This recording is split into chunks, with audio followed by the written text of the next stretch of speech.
Okay, I'm gonna pick up straight where we left off in this very high production value series of my cancer diagnosis and treatment story. At the end of the last episode, it's like I think this is a real TV show or something. At the end of my last video, I had coded, my heart had temporarily stopped. I did Google what it means, and I think that is what it means, which is kind of terrifying because of some fluid around it. Luckily, they were able to get me into an emergency procedure, drain it, and I was out of, critical life threat. So from there, what happened was they were planning to take me to cardiac ICU. I guess the procedure had gone so well and my levels were more stable now that I could just go to a normal cardiac hospital floor and not the ICU. So apparently my parents were relieved about that. As I've been doing these videos, they have been also watching them and informing me when in fact I did get the timeline or the details wrong, which, I kind of have told them I don't want to know the truth. I want to just remember it as I remember it, but they are, very generous in correcting me. So thank you, Mom and Dad. But anyway, so from there, new hospital room, new hospital floor, and picked back up, basically trying to get confirmed what do I have so we can start treatment, because they obviously, I think it takes some time to figure out, chemo plans or make decisions or get the chemo ready, but because my lymph nodes were so enlarged and this had come on so quickly, they really wanted to start minimizing the risk of that. So you can start taking steroids. The steroids don't necessarily help with the cancer itself, but it helps with relieving the symptoms of the cancer. So if I could start taking steroids, it would reduce my enlarged lymph nodes, which would, reduce risk of future heart issues and things like that. So, but they can't give you that until, or at least in my case, until they take the biopsy, because when you take the steroids, it shrinks the masses that you can take a biopsy from. And what they really didn't want was to take a biopsy, not have it be large enough or good enough, and have to go in again. But I had already started taking steroids at this point, and they couldn't get a biopsy, and then you're just in this really bad situation. So they were trying to balance this. So at this point, they took a biopsy, confirmed that the sample was going to be good enough to get my real diagnosis, and then I immediately started the steroids, which was good. Don't really remember that though.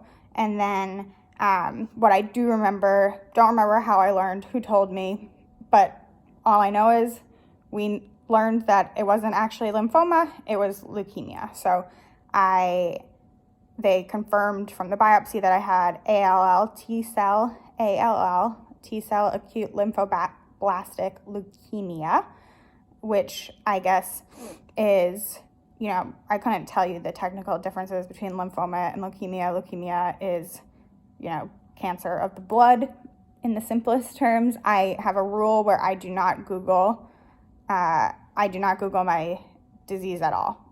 In the last 14 or 15 months, I've Googled it a total of 2 times. And one time was just to kind of see what ALL stood for and remind myself what I had. And the second time was to try to understand the science behind how your blood just all of a sudden starts developing cancerous cells. And that one was a mistake to Google, and I will tell you why later. And I've literally never Googled it ever beyond those 2 times. And I would suggest anyone else going through the same situation to have the same rule. If you have questions, ask your doctor, and you can learn about things in other ways, but the internet can be great for some things, but at least I find the potential risk is higher than the reward in this case. So get diagnosed with ALL, get a different doctor who, my mom is happy because he's a little older, has treated a lot of people. This isn't a really common cancer, so I think leukemia is pretty rare in general, and then on top of it, ALL is very rare within leukemia, and I think it's more common in children So yeah, so it's a pretty rare one and very aggressive, which is why it came on so fast for me. But there's not many treatment decisions that you have to make. So there's like a 2-year protocol. That's the best protocol. That's what you follow. And so as soon as we had the diagnosis, it was kind of like, that's what we're doing. We're working with Dr. Weiner, who has treated people with this in the past. And he's been great. You got a special type of relationship with your cancer doctor, obviously. And we officially started chemo on Christmas. So not exactly the Christmas gift I was expecting. I was hoping for some makeup from Glossier. Specifically, I think I was out of my little highlighter stick and I wanted to try a new lip color. I think I got those as well, but in addition, I got my very first ever round of chemo. The treatment plan was for the 2 years. I think they told us it's mostly chemo. They kind of broke it into phases. I think there are like 4 or 5 phases. They have different names, and then each phase has different rounds, and each round can have a different mix of chemos, which can either be, via IV, via pills. Maybe those are really the only 2 ways. There potentially radiation in there. I did end up having to do radiation, and they kind of give you the big picture, but it's too much to soak in, and you don't need to know all the details. This is the big thing. Now I can look at the big picture because I'm feeling better, but in the first year, the biggest thing I learned was I stopped asking, what's next? It doesn't matter. Just focus on getting through what you're getting through now. Understand this current situation, the side effects, what you can do to feel better now, and know that there is a next step and you will get to it. But also trust your doctors that when you need to know it, they'll tell you the information. And that really helped me get through what seemed like forever stretches of time. But anyway, so we started chemo on Christmas. We're in the hospital. Sick. I think we checked in on December 19th, which was my sister's birthday. Happy birthday, Allie. 6 days later, we have confirmed I have leukemia.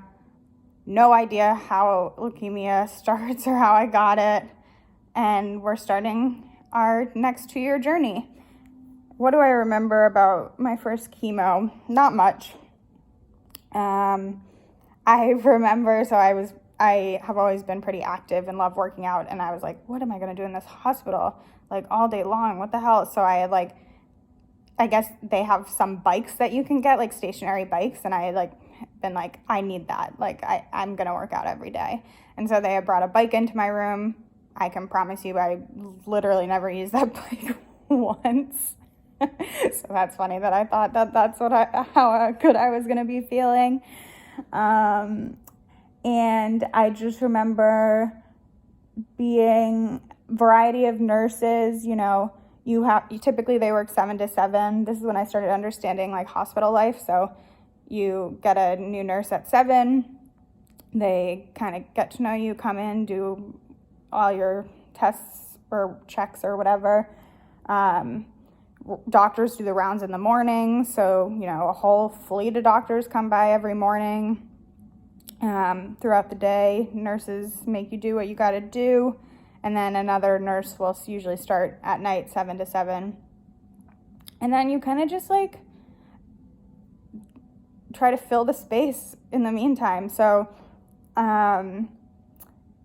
usually you're always connected to an IV, or at least for chemo, you're getting chemo through your bloodstream, you're getting fluids, and then your family is just there trying to distract you and distract themselves from what's happening. So a lot of horrible TV on this tiny little TV that's hard to see.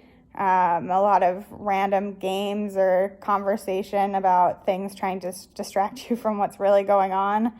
And a lot of weird side effects. So I guess this is when I'll start going through all my memories of the series of really shitty complications that I had, because we're happy, yay, we started chemo, but this is when things started to get really bad, honestly, to just feel really bad. So this is when I started having some really strong reactions to the chemo. This is when I started kind of like losing my memory and my mental clarity. And this is when I started having a lot of infections as well, and like risks that way. So I will save that fun for the next story. We'll end this one on an overall high note, and with my nice little breakfast mug, which is chemo for Christmas, start of a 2-year journey, at least on the right track. And next we'll be learning about what a day in the life of getting poison injected into your body really feels like.